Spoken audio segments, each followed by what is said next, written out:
Here they were, cast members of the reality show known as the Trump administration, arrayed beneath the vaulted skylight of the Trump International Hotel, safe from the oppressive Washington heat and the even more oppressive public condemnation that lately seems to follow them whenever they step out in public.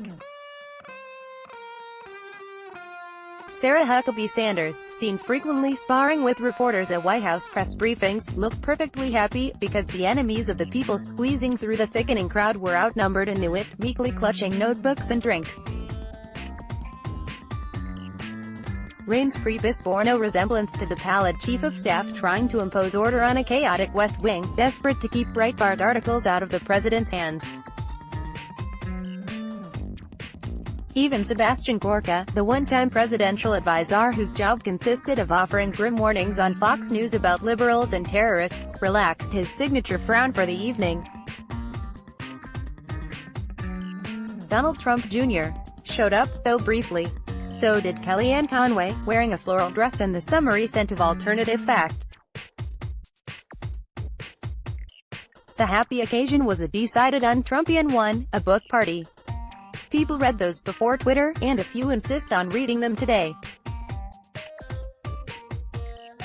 The book was The Briefing, and its author was the erstwhile presidential spokesman who will never live down announcing, on his first day on the job, that his boss had drawn the largest audience to ever witness an inauguration, period. Sean Spicer writes, in The Briefing, that he left the podium, expecting an attaboy from the president, only to find Donald Trump furious that the press had not bought his transparent lies. The pattern would continue for the next several months, with Spicer trying to bring the White House press corps to heel, and failing miserably, thus eliciting the ire of both the president and the press.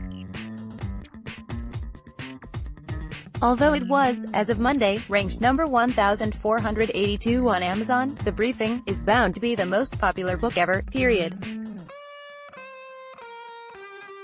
But its purpose is not quite clear, as the book is certainly not a tell-all about the most intrigue-laden West Wing in history. Nor is it a takedown of the kind a departed administration member sometimes writes, in the mold of The Passionless Presidency, a withering essay penned in 1979 for The Atlantic by James Fallows, who had left the employ of Jimmy Carter. The Briefing is more or less like one of Spicer's briefings, its anger misplaced, its optimism misguided, the stink of self-preservation pervading the air. Spicer writes, for example, of how he became the subject of many Twitter memes and how this bothered him, as the memes made the briefings about me, not about the president and the administration's policies. Actually, it was dismay with the president and his policies, and the blithe untruths Spicer told in the service of both, that turned him into a meme, and often such a cruel one at that. Acknowledging some complicity in Trump's assault on truth would have made The Briefing a far more compelling read. But Spicer, who memorably, if incomprehensibly, refers to Trump as a unicorn, riding a unicorn over a rainbow, clearly didn't intend anything other than a hagiography of the Soviet kind. And like a Soviet dullard, Spicer uses cliché as a safety blanket. Steve Bannon is a knife fighter, and the media form an endless negative headwind to counter the Trump administration, obsessing over palace intrigue. The utterly preposterous has a star turn too, with Trump described as a man of Christian instincts and feeling, yes, and Stalin brought joy and plenty to the masses of Ukraine. There are things one wants to know about a man who can put aside his dignity and write a sentence like the one above. The Briefing, unfortunately, reveals none of them, though we do learn that Spicer, who was paid with taxpayer dollars to shout at reporters, is intent on restoring civil discourse. Cool story, bro. This was Spicer's second party of the week. The first had been at the Wharf, a shiny new development on the Anacostia River waterfront popular with younger Trump administration members. The night of the Wharf party for Spicer's book, there was another book party at the Trump International Hotel, this one for Fox News host Jeanine Pirro, whose Liars, Leakers, and Liberals had just been published, and was doing to sales charts what Sir Edmund Hillary had done to Mount Everest. Later that day, she brought her book to the Oval Office, where she posed with Trump holding the hardback. Trump does not like books. We know because he has said so himself and has said it proudly, the way one might declare he has no use for porn. I never have been much of a reader, he confessed in the summer of 2016. I'm always busy doing a lot. Now I'm more busy, I guess, than ever before. This has not changed since he has come to occupy the Oval Office. He won't read national security documents unless he sees his own name prominently displayed. And really, he would much rather look at killer graphics. Despite his own admitted aversion to the printed word, Trump has been busy promoting a slew of books on Twitter, in tweets expertly timed to those books. Publication dates: The Russia Hoax, The Illicit Scheme to Clear Hillary Clinton. It covers the rigged witch hunt brilliantly.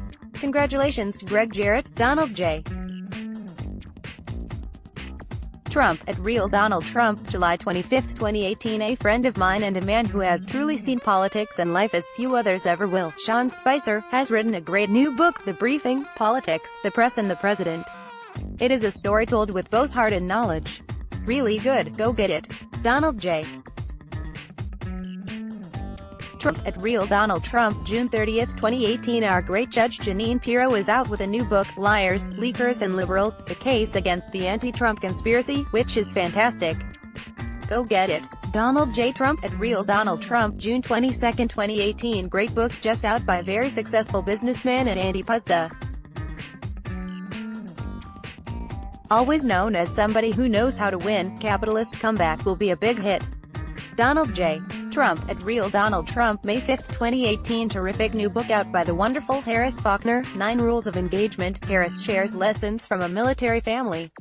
Enjoy. Donald J. Trump, at Real Donald Trump, June 5, 2018. I don't expect that you will be especially impressed to learn that I have read all of these, without needing to sequester myself in a backwoods cabin for most of July. When I managed to more or less finish as the metro crawled toward downtown Washington, D.C., from my home in the northern reaches of the city. I flew through another on a flight from the East Coast to the West. By the time we were crossing Ohio, I was done and on to Netflix. Have you seen the Full House remake? It's really, really good. Greg Jarrett's The Russia Hoax, on the other hand, is really, really not. In aggregate, these pro-Trump books put me in mind of an old Soviet joke. It sounds a lot better in the original Russian, but here it goes anyway. An official from the Communist Party comes to an insane asylum on the outskirts of Moscow. He announces that Stalin will visit the following day. When he does, the patients are all to shout, "Stalin is great." The next day, Stalin comes, and the patients praise him as they've been told, except for one man standing sullenly with his arms folded. A party functionary reproaches him. "Comrade," he says, "you're awfully silent. You don't think Stalin is great." "Of course I don't think Stalin is great," he replies.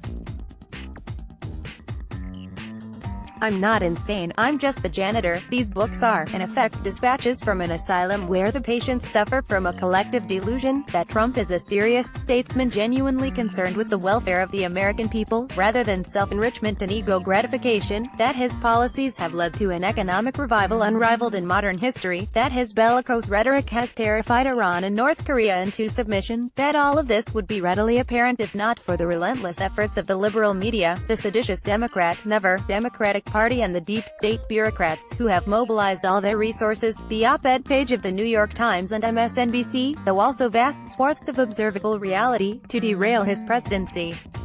For a thorough tour of this Trumpian delusion, I recommend Pirro's Liars, Leakers, and Liberals. Actually, it should be Liars, Leakers, and Liberals, as the words are rendered in caps throughout the text, as so, I've watching for too long as Liars,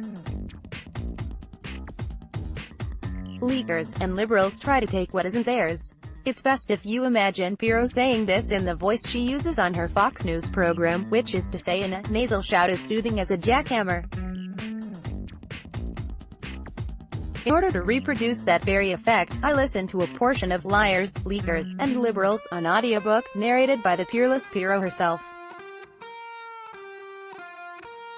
It was a lovely afternoon in the nation's capital, with tourists out en masse in front of the White House and on the National Mall.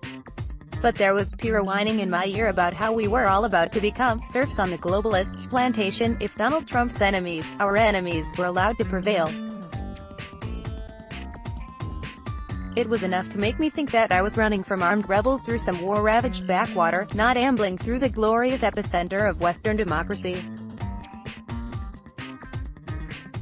Finally, exasperated, I shut off the audiobook and returned to my primary form of escapist relaxation for this era of political tumult, cooking podcasts. Within moments, a perfectly pleasant Midwestern lady was telling me about a skillet cornbread recipe. A lot of butter was involved. Now that's the America I know and love. I wasn't a huge fan of Piero, though I hope that doesn't make me a liar, a leaker, or, God forbid, a liberal.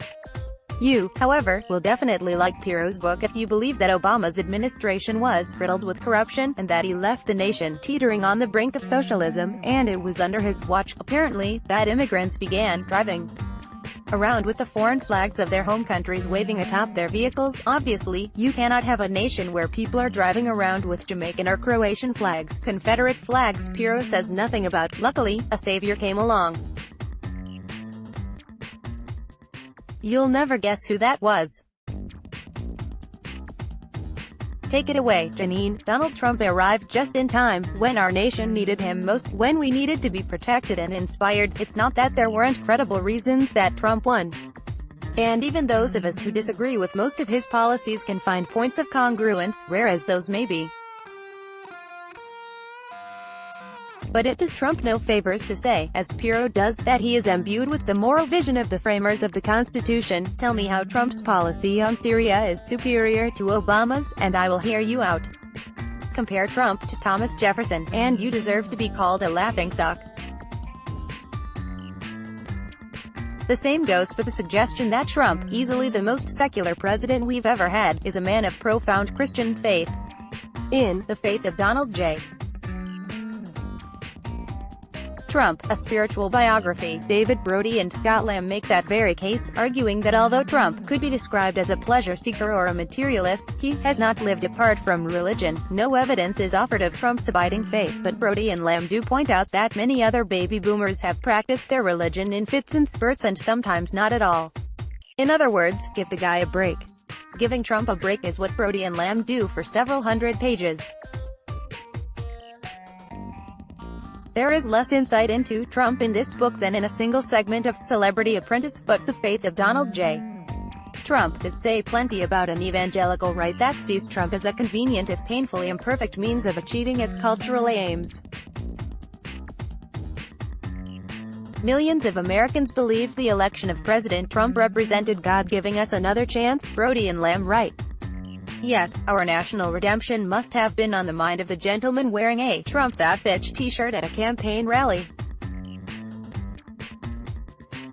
We thank God every day that he gave us a leader like President Trump. Lamb and Brody also write.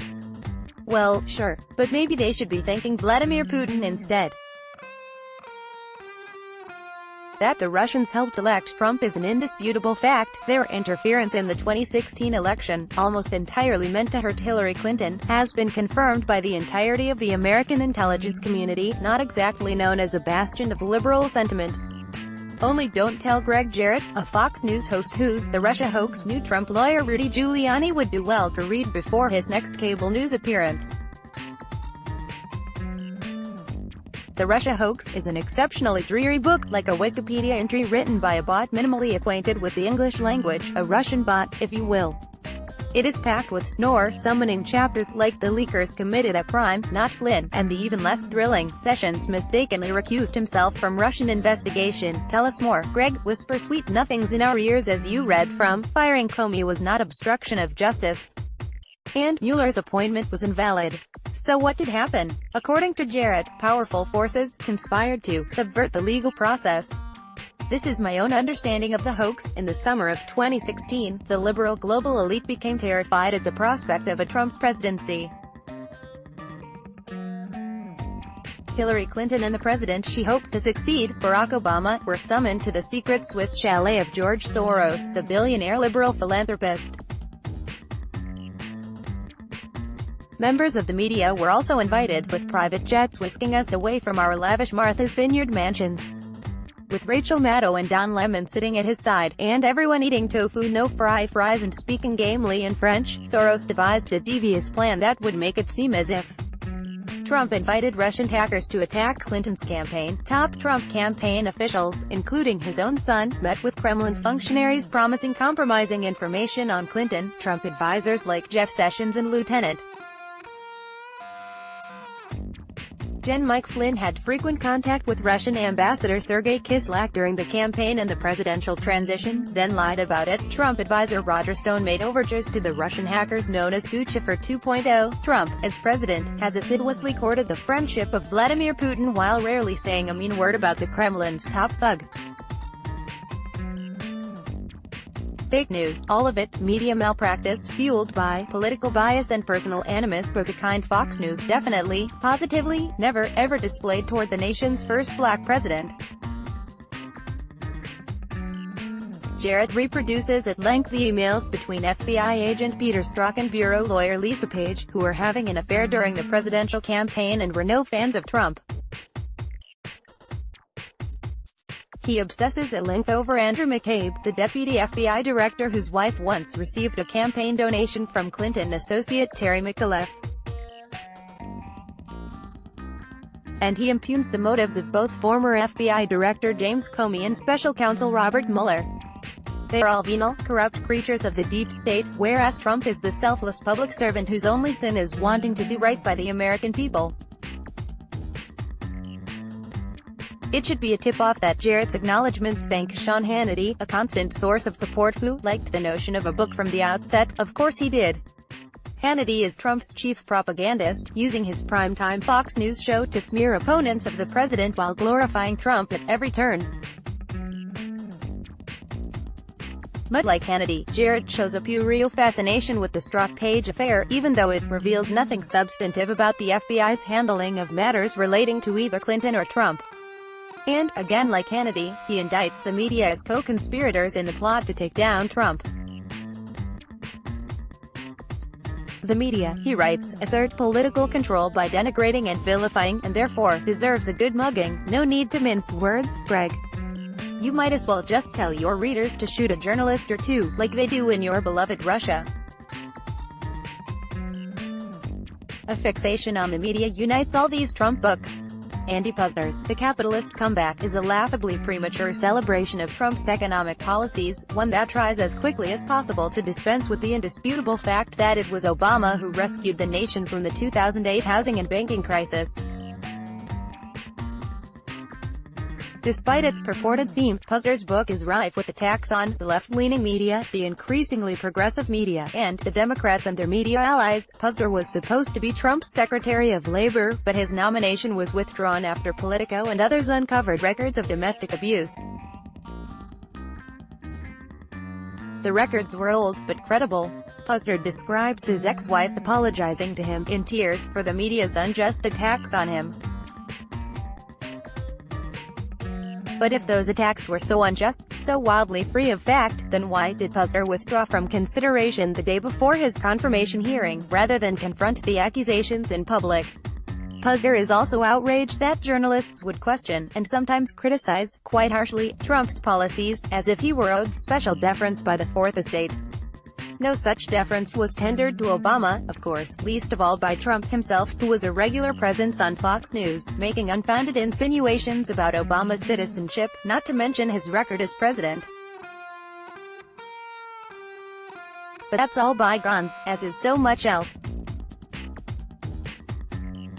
We must be inspired by the future, Puzder counsels, not bound by the failures of the past. It's a nice turn of phrase and would have been much nicer if made with anything approaching honesty. So, would I recommend any of these books? Yes, wholeheartedly, but only as replacements for waterboarding in Guantanamo Bay.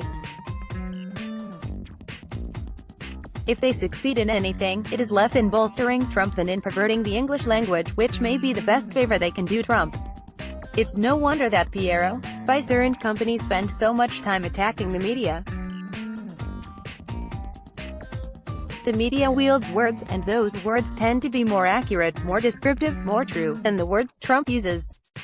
He wants Americans to believe his words. The media caution against that by pointing to that pesky guidepost known as reality. Trump and his supporters are not the first to turn dissimulation into a state policy. In our time, political speech and writing are largely the defense of the indefensible, George Orwell wrote in his famous essay on politics and language. Things like the continuance of British rule in India, the Russian purges and deportations, the dropping of the atom bombs on Japan, can indeed be defended, but only by arguments which are too brutal for most people to face, and which do not square with the professed aims of the political parties. Thus political language has to consist largely of euphemism, question-begging and sheer, cloudy vagueness. These pro-Trump books are funhouse mirrors that, uncannily, take the distortions of Trumpism and render them into something resembling reality. See, they collectively say, everything is good here. Go on your merry way, and don't worry about the migrant children forced into cages. These efforts seem to be working. Pirro and Jarrett have both been atop the bestseller lists in late July. Of course, one can't trust numbers compiled by fake news outlets like The Washington Post and The New York Times. But they are atop the Amazon charts too, right up there with The Complete Ketogenic Diet for Beginners and The Very Hungry Caterpillar. But a countervailing effort is underway, with books like The Death of Truth by Michiko Kakutani, a Pulitzer Prize-winning former New York Times critic, Factfulness by Hans Rosling, the Swedish public intellectual, and Truth Matters by Bruce Bartlett, a top Ronald Reagan advisor. Although these books have not benefited from the vast marketing power of a presidential tweet, they have found an audience, one clearly not buying the tall tales of Jarrett, Pirro and friends. They have made a case so basic, it is monstrous to consider that such a case needs to be made. But it does.